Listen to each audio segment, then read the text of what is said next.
अन्नदाता। पग पग पर है संग तुम्हारे अन्नदाता। लहू किसानों का बन के पसीना सींचता है धरती का सीना। मेहनत का तेरी हक दिलवाने, नई तकनीक नई खोज बताने। पशुधन को गुणवान बनाना, पौध सुरक्षा को सिखलाना, खेती के सब गुर समझाने, भारत का सरताज बनाने। आठों पहर है संग तुम्हारे अन्नदाता अन्नदाता।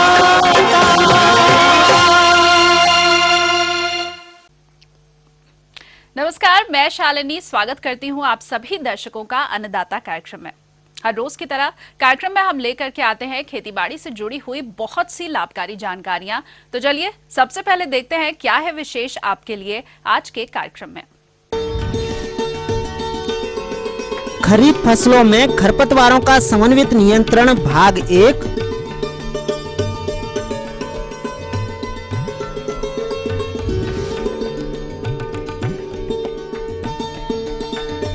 मूंग एवं उड़द की वैज्ञानिक खेती पर जानकारी।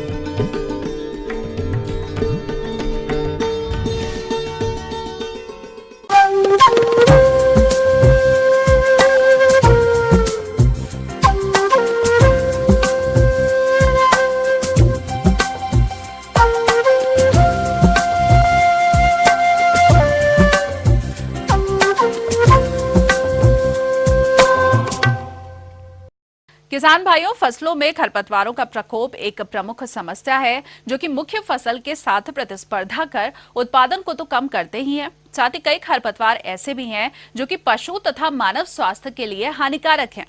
तो किसान भाइयों, किस तरह से करें इन खरपतवारों का समेकित प्रबंधन, इसकी जानकारी के लिए देखिए कार्यक्रम का ये अंश। किसान भाइयों, किसी भी फसल के सफल उत्पादन में खरपतवार एक प्रमुख समस्या है। भूमि पर खेती का आरंभ होने से पहले ही बहुत से क्षेत्रफल अनेक प्रकार की घास फूस से ढका था। जब मनुष्य ने अपनी आवश्यकताओं की पूर्ति के लिए खेती करना प्रारंभ किया तो इस कार्य में अनावश्यक घास फूस ने बड़ी कठिनाइयां उत्पन्न की। ये ही बेकार के पौधे जो खेती के लिए हानिप्रद हैं और किसान के बड़े शत्रु हैं, खरपतवार कहलाते हैं, जो कि मुख्य फसल के साथ हवा, पानी एवं पोषक तत्वों के लिए स्पर्धा करते हैं। फलस्वरूप फसलों की पैदावार एवं उत्पादन पर विपरीत प्रभाव डालते हैं। खरपतवार में फसलों की अपेक्षा बहुत अधिक संख्या में बीज पैदा होता है। खरपतवारों के बीजों में एक और मुख्य विशेषता होती है कि उनमें उगने की शक्ति अधिक दिनों तक बनी रहती है, लेकिन फसलों में ऐसा नहीं होता है।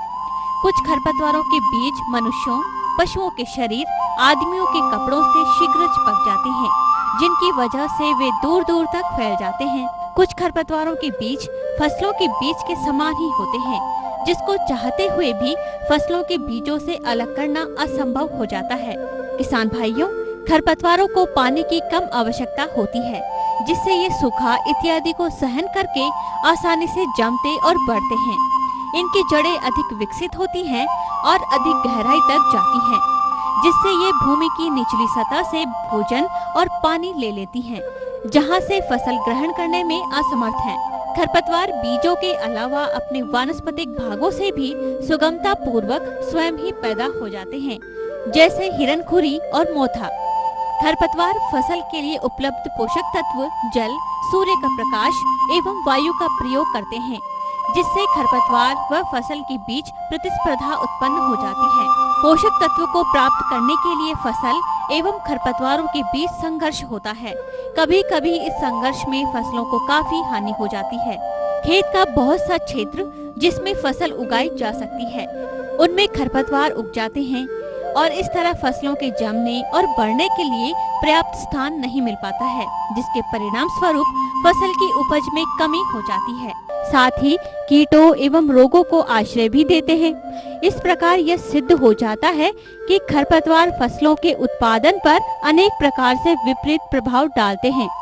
कभी कभी फसल के उत्पादन में खरपतवार के कारण 50% की कमी हो जाती है। क्योंकि किसान भाइयों, अभी खरीफ का मौसम चल रहा है जिसमें अनेक प्रकार की फसलों की खेती की जाती है। अतः अब हम चर्चा करेंगे कुछ प्रमुख फसलों में उगने वाले खरपतवारों और उनके हानिकारक प्रभावों की, जिनमें सर्वप्रथम बात आती है सोयाबीन की। हमारे प्रदेश में सोयाबीन की फसल के साथ कुछ मुख्य खरपतवार जैसे गाजर घास, छोटे दूधी, जंगली चौलाई, मकोई, पत्थर चटा, सरहंद, सांवा आदि उगते हैं। इसी तरह धान की फसल में उगने वाले कुछ मुख्य खरपतवार हैं जैसे मोथा, सांवा, बंदरा बंदरी, जलकुंभी, चौलाई, कनकौवा, गाजर घास, बड़े दूधी आदि। इसी तरह अरहर की फसल में उगने वाले प्रमुख खरपतवार हैं जैसे कि लटचीरा या चिरचिटा, कटीली चौलाई, गोखरू, दूब घास, हजार दाना आदि हैं। कपास एवं मूंगफली की फसल में उगने वाले खरपतवारों में हैं कोदो, ग्राव घास, मकड़ा, सफेद मुर्ग, जंगली पालक, चिरपोटी, भ्रंगराज, मकोई आदि हैं। मक्का एवं ज्वार में उगने वाले प्रमुख खरपतवार हैं कान मक्खी, टकरी घास, लिड्रा, मोथा, मकड़ा इत्यादि हैं। तो किसान भाइयों, आज आपने जाना फसलों में उगने वाले खरपतवारों एवं उनके हानिकारक प्रभाव के बारे में। इन खरपतवारों का एकीकृत प्रबंधन किस प्रकार से करें, इसके लिए देखना ना भूलें हमारा कल का अंश।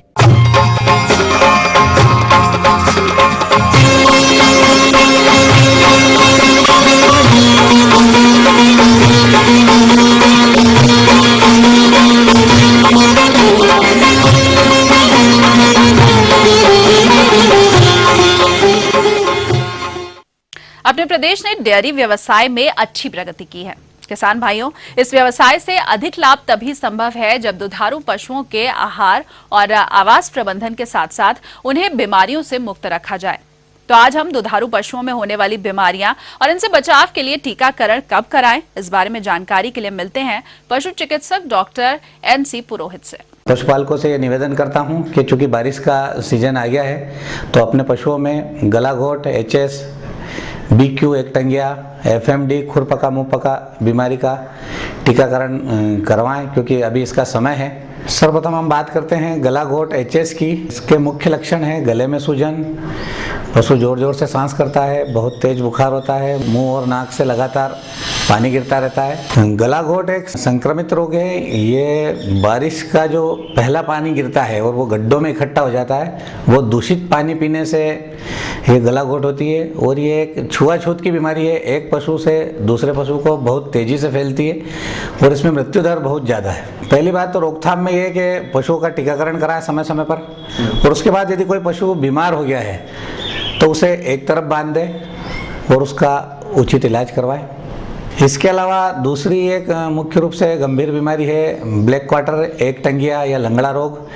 यह मुख्य रूप से 5 साल से छोटे पशुओं को ज़्यादा होता है और गाय और बछड़ों को ज़्यादा होता है। इसके मुख्य लक्षण ये है कि पशु एक पैर से लंगड़ा हो जाता है और पैरों में दबाने पर चरचराहट की आवाज़ आती है, सूजन आ जाती है, बहुत तेज बुखार होता है और पशु लंगड़ा कर गिर जाता है। यह भी एक संक्रामक बीमारी है जो बैक्टीरिया के कारण होती है। यह भी छुआछूत वाली है, एक पशु से दूसरे पशु को फैलती है।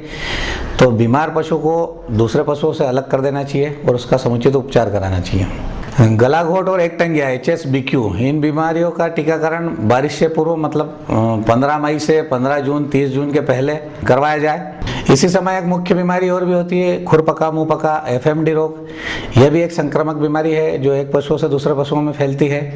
इसके मुख्य लक्षण पशुओं के मुंह से लार गिरती है, मुंह में छाले हो जाते हैं, पैरों में छाले हो जाते हैं, पशु चलने फिरने में असमर्थ हो जाता है, बहुत तेज बुखार होता है, उसका दूध उत्पादन कम हो जाता है और यदि गाभिन पशु है तो उसमें गर्भपात की भी संभावना रहती है। और खुरपका मुंहपका FMD ये चूँकि बीमारी पूरे वर्ष भर में होती है और इसका मुख्य रूप से संक्रमण अगस्त सितंबर और फरवरी मार्च, तो वर्ष में 2 बार इसका भी टीकाकरण करवाएं। बारिश के समय चूँकि बैक्टीरिया के फैलने की संभावना ज़्यादा रहती है और ये तीनों बीमारियां संक्रमित बीमारियां हैं और एक दूसरे से फैलती है और एक बार पशु संक्रमित होने से उसका आर्थिक नुकसान भी ज़्यादा होता है और उसको ठीक होने में काफ़ी समय लगता है।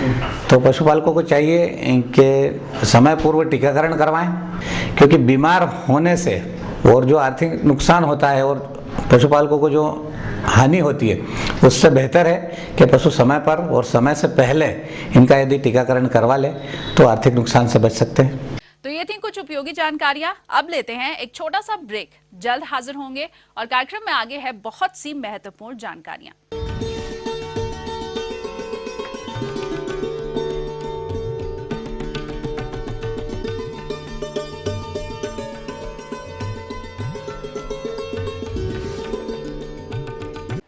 BBC दुनिया को है जिस पर भरोसा। ग्लोबल इंडिया जोड़े आपको पूरी दुनिया से आपकी अपनी भाषा में। ETV के दर्शकों के लिए BBC के मंजे हुए रिपोर्टर ग्लोब के हर सिरे से लाएंगे जिंदगी का सच। स्क्रीन पर उभरेगी बनते बदलते भारत की पूरी तस्वीर। संसार भर के सारे समाचार मैं नेहा भटनागर लेकर आऊंगी। BBC ग्लोबल इंडिया, महसूस करें खबरों की धड़कन।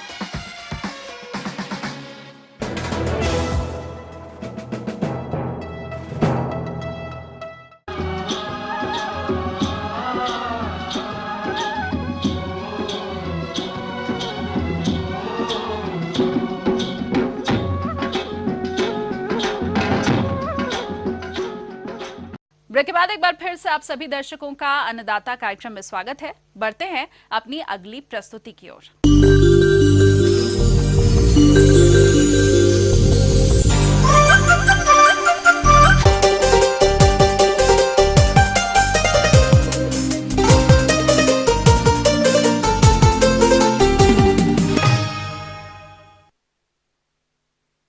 अपने हरियाणा प्रदेश में खरीफ मौसम में ली जाने वाली दलहनी फसलों के अंतर्गत मूंग और उड़द की खेती की जाती है, परंतु खेती की परंपरागत विधियों, देशी किस्मों का चयन एवं वैज्ञानिक प्रबंधनों की जानकारी के अभाव में किसानों को इस फसल से उतनी उपज नहीं मिल पाती जितनी मिलनी चाहिए।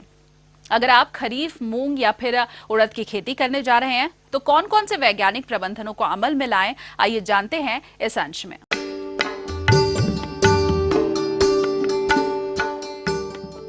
उड़द एवं मूंग की उन्नत खेती। उड़द एवं मूंग भारत में उगाई जाने वाली प्राचीनतम फसलें हैं। विभिन्न फसलों के साथ एवं फसल चक्रों में उगाए जाने के कारण दलहनी फसलों में उड़द एवं मूंग का प्रमुख स्थान है। भारत में इनकी खेती दलहनी फसलों के कुल क्षेत्रफल के लगभग 30% भाग में विभिन्न ऋतुओं खरीफ, रबी एवं बसंत में मैदानी क्षेत्रों से लेकर समुद्र तल से 1820 मीटर की ऊंचाई तक होती है। भारत में उड़द एवं मूंग की खेती लगभग 60 लाख हेक्टेयर में की जाती है। मूंग एवं उड़द की खेती विभिन्न प्रकार की मृदाओं में की जा सकती है, लेकिन सबसे उपयुक्त भूमि दोमट होती है।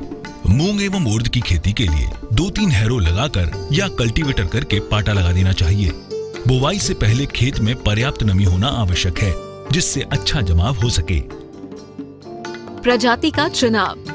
अच्छी उपज लेने के लिए कम समय में पककर तैयार होने वाली निम्न प्रजातियां उपयुक्त रहती हैं। मूंग की प्रजातियां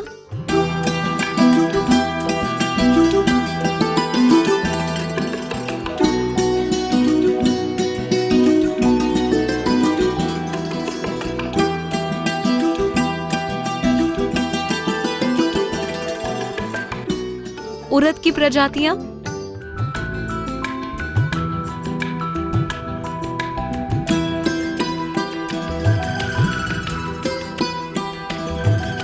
बीज की मात्रा। मूंग की 25 से 30 किलोग्राम तथा उड़द की 30 से 35 किलोग्राम प्रति हेक्टेयर बीज की आवश्यकता होती है। बुवाई की विधि। मूंग एवं उड़द की बुवाई देशी हल के पीछे कुड़ों में 4-5 सेंटीमीटर की गहराई पर करना चाहिए तथा पंक्ति से पंक्ति की दूरी 25 से 30 सेंटीमीटर रखना चाहिए।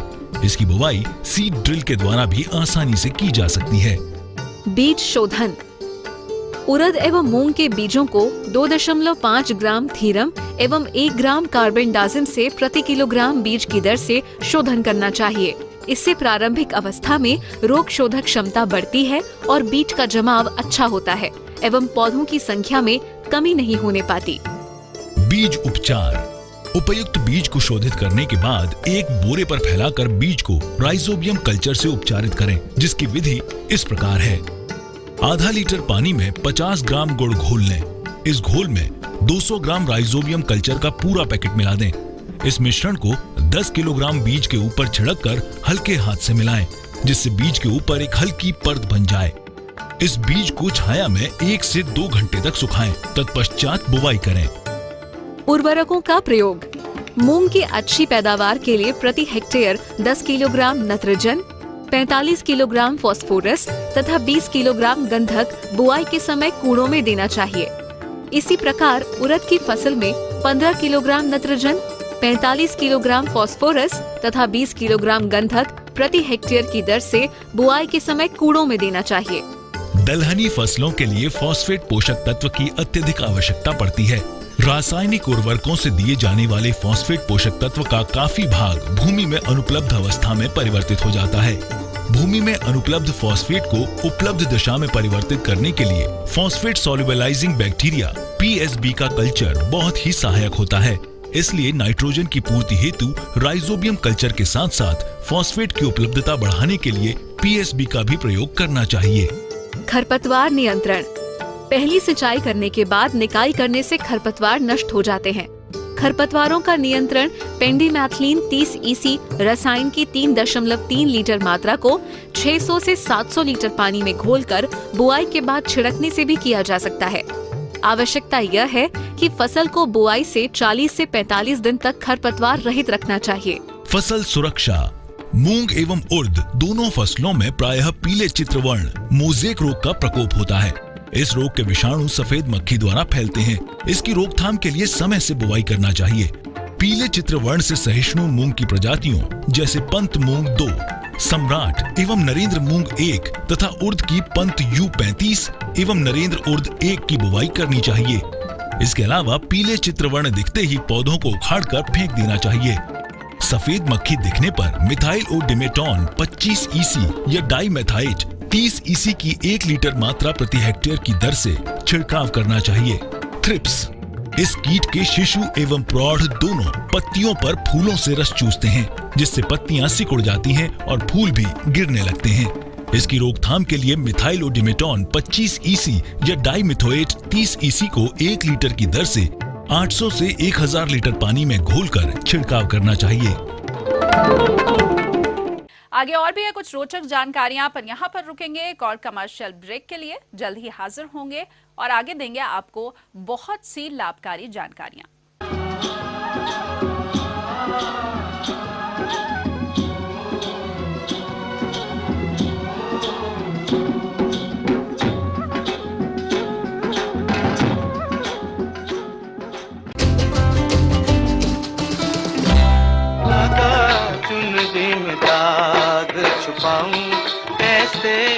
वो रूहानी लफ्ज जो आज भी हैं जहन में।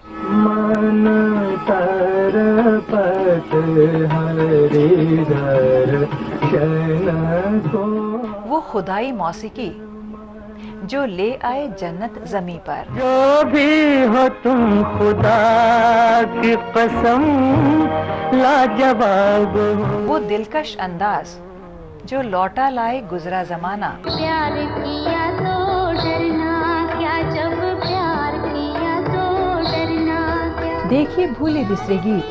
डरना क्या, जब प्यार।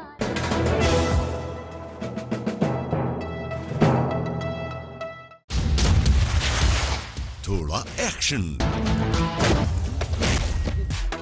थोड़ा डांस और थोड़ा रोमांस। रियल लाइफ से रियल लाइफ तक। नौकर हैं आप जनता के और बदतमीजी बर्दाश्त नहीं करेंगे हम। अब सिर्फ एक ही एक्शन होगा, पब्लिक का डायरेक्ट एक्शन। सेट से प्रीमियर, लेटेस्ट न्यूज हो या हॉटेस्ट गॉसिप, कौन सी फिल्म हिट और कौन सी फिल्मी दुनिया का पंचनामा, फिल्मी नामा।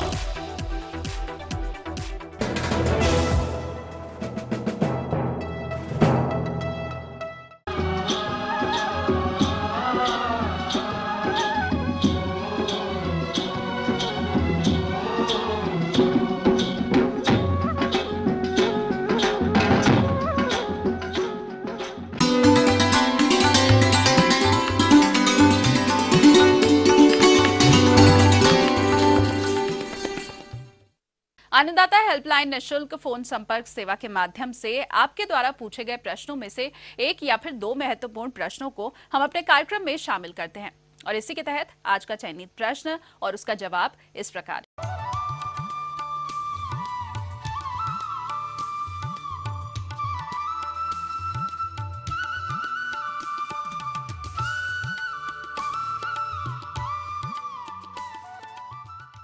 पोषक तत्व प्रबंधन। समन्वित पोषक तत्व प्रबंधन से तात्पर्य है कि किसान भाई रासायनिक उर्वरकों का कार्बनिक पदार्थों एवं जैविक उर्वरकों के साथ इस तरह से सम्मिलित रूप से उपयोग करें जिससे फलोत्पादन एवं उत्पादन बढ़े, मृदा की उर्वरता का संरक्षण हो, उसे टिकाऊपन मिले तथा भूमि के स्वास्थ्य पर कोई विपरीत प्रभाव न पड़े। पोषक तत्वों के अलावा अम्लीय व क्षारीय भूमि में फलोत्पादन के लिए क्रमशः चूना एवं जिप्सम भूमि सुधारकों की भी आवश्यकता होती है। इसके अलावा एक ही पोषक तत्व का अधिक मात्रा में प्रयोग दूसरे पोषक तत्वों की उपलब्धता को प्रभावित करता है, अतः संतुलित प्रयोग अपेक्षित है। किसान भाइयों, अब आइए जानते हैं पोषक तत्वों के बारे में। पौधों को अपना जीवन चक्र पूरा करने के लिए मनुष्य की तरह भोजन की आवश्यकता होती है। पौधों के आहार में सामान्यतः 16 पोषक तत्व जैसे carbon, hydrogen, oxygen, nitrogen, phosphorus, potassium, calcium, magnesium, गंधक लोह, मैंगनीज, जिंक, तांबा, बोरॉन, मोलिब्डेनम तथा क्लोरीन की आवश्यकता होती है। कार्बन, हाइड्रोजन जो वायु व पानी से प्राप्त होते हैं को छोड़ शेष 13 तत्व भूमि के माध्यम से प्राप्त होते हैं। फसलों में पोषक तत्वों की आवश्यकता के मद्देनजर इन्हें उर्वरकों में बांटा गया है। नाइट्रोजन, पोटेशियम का उपयोग पौधे अधिक मात्रा में करते हैं, इसलिए इन्हें प्रमुख तत्व कहा जाता है। कैल्शियम, मैग्नीशियम और गंधक की अपेक्षाकृत कम मात्रा में आवश्यकता पड़ती है, इन्हें गौण तत्व कहा जाता है और लोहा, जस्ता, मैंगनीज, तांबा, बोरॉन, मोलिब्डेनम एवं क्लोरीन की बहुत ही कम मात्रा में जरूरत होती है, इसलिए इन्हें सूक्ष्म पोषक तत्व कहा जाता है। किसान भाइयों को यह सुझाव है कि वह मिट्टी परीक्षण के आधार पर ही संतुलित उर्वरकों का प्रयोग करें। रासायनिक उर्वरकों के साथ साथ जीवांशिक खादों का प्रयोग नहीं करना चाहिए। फसल चक्र में दलहनी एवं हरी खाद वाली फसलों का समावेश अवश्य करना चाहिए। जैव उर्वरकों का प्रयोग करना भी जरूरी है। समन्वित पोषक तत्व प्रबंधन में गोबर की खाद, कंपोस्ट, हरी खाद, वर्मी कंपोस्ट एवं जीवाणु खाद का समावेश रासायनिक उर्वरकों के साथ साथ अवश्य करना चाहिए। इसके अलावा फसल चक्र में दलहनी व मिश्रित फसलों की खेती भी लाभदायक होती है। गोबर की खाद व कंपोस्ट को 2 मीटर चौड़े व 1 मीटर गहरे व लंबे गड्ढे में घास फूस, कूड़ा करकट, गोबर, मल मूत्र, फसल अवशेष आदि डालकर तैयार किया जा सकता है। ये कंपोस्ट खाद 3-4 माह में सड़ गल कर तैयार हो जाती है तथा 1 हेक्टेयर खेत में 3 टन कंपोस्ट खाद डालने से 25% नाइट्रोजन व अन्य तत्वों की प्राप्ति हो जाती है। वर्मी कंपोस्ट भूमि में जैविक पदार्थ बढ़ाने एवं जल व भूमि का संरक्षण करने के लिए वर्मी कंपोस्ट अच्छी खाद है। वर्मी कंपोस्ट बनाने के लिए 12 से 15 सेंटीमीटर मोटी, कड़वी या अन्य भूसा की परत लगाएं।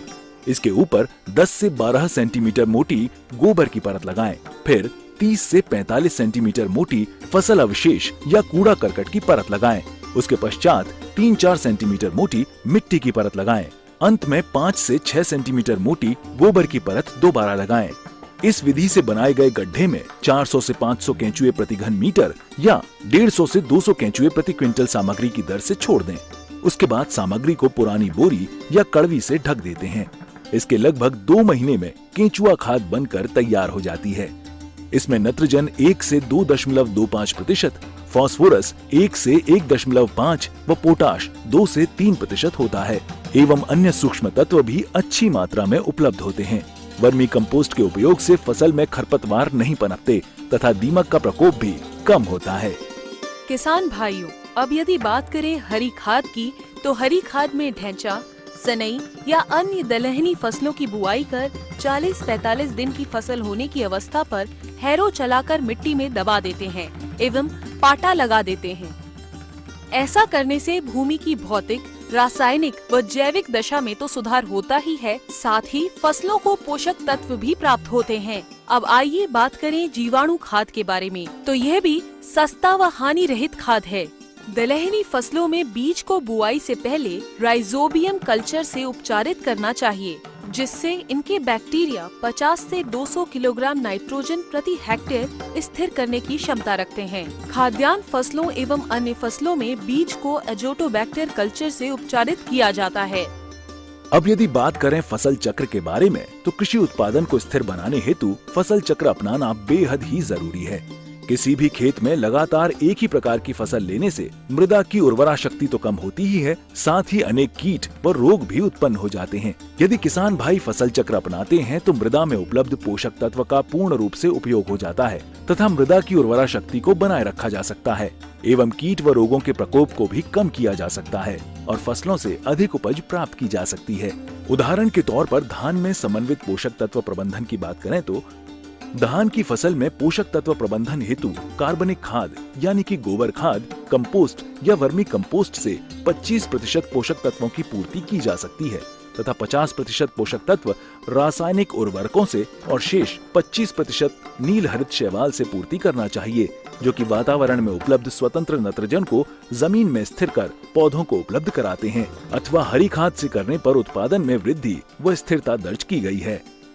दूसरा, मक्का या बाजरा के साथ मूंग, उर्द व ग्वार की मिश्रित खेती की शस्य तकनीक विकसित की गई है एवं मक्का या बाजरा के बीज के साथ 4 टन प्रति हेक्टेयर की दर से गोबर की खाद डालने से पोषक तत्व प्रबंधन के साथ पपड़ी जमने की समस्या में कमी दर्ज की गई है। फल वृक्षों में पोषण प्रबंधन की बात करें, जैसे कि अमरूद में 10 से 15 किलोग्राम गोबर की खाद या कंपोस्ट प्रति वर्ष आयु की दर से नाइट्रोजन 60 ग्राम, फास्फोरस 30 ग्राम व पोटाश 60 ग्राम प्रति पौधा आयु अनुसार। नींबू में 5 से 10 किलोग्राम कंपोस्ट, फास्फोरस 50 ग्राम, पोटाश 25 ग्राम, नाइट्रोजन 50 ग्राम प्रति पौधा प्रति वर्ष। पपीता में नाइट्रोजन 300 ग्राम, फास्फोरस 200 ग्राम, पोटाश 250 ग्राम व कंपोस्ट 10 से 12 किलोग्राम रोपाई के समय। सोयाबीन में 20 टन गोबर की खाद प्रति हेक्टेयर व राइजोबियम कल्चर से बीज उपचारित कर प्रयोग से 25 से 50% पोषक तत्वों की पूर्ति हो जाती है। समन्वित पोषक तत्व के होने वाले लाभ की बात की जाए तो इससे भूमि एवं पर्यावरण प्रदूषण में कमी आती है, भूमि की भौतिक, रासायनिक व जैविक संरचना में सुधार होता है, फसलों की उत्पादकता में वृद्धि व स्थिरता, सूक्ष्म तत्वों की उपलब्धता, भूमि की जलधारण क्षमता में वृद्धि, उर्वरकों पर निर्भरता में कमी, प्रति इकाई अधिक आर्थिक लाभ। अतः किसान भाइयों, यदि बताए अनुसार आप अपनी फसलों में समन्वित पोषक तत्व प्रबंधन को अपनाते हैं तो फसलों से गुणवत्ता युक्त अधिक उपज लेने के साथ साथ अपनी मृदा की उर्वरा शक्ति को भी बनाए रख सकते हैं। और अब आइए देखते हैं कल दिखाए जाने वाले कार्यक्रम की मुख्य झलकियां।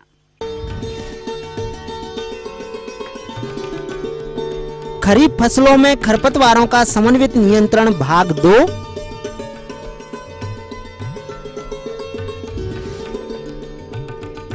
तो हम ये उम्मीद करते हैं कि आज का कार्यक्रम आप सभी दर्शकों के लिए उपयोगी रहा होगा। किसान भाइयों, अन्नदाता आपकी सेवा के लिए संकल्परत है। कृषि संबंधित समस्या एवं सुझावों के लिए आप हमें इस पते पर संपर्क कर सकते हैं।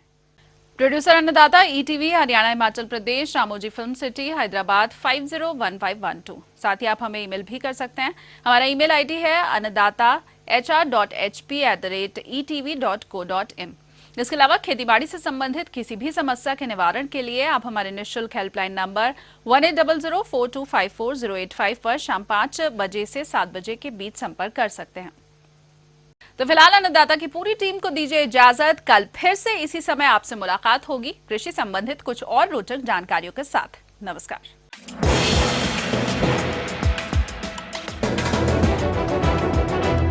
आप देख रहे हैं ETV न्यूज हरियाणा, हिमाचल प्रदेश, खबर ही जीवन है।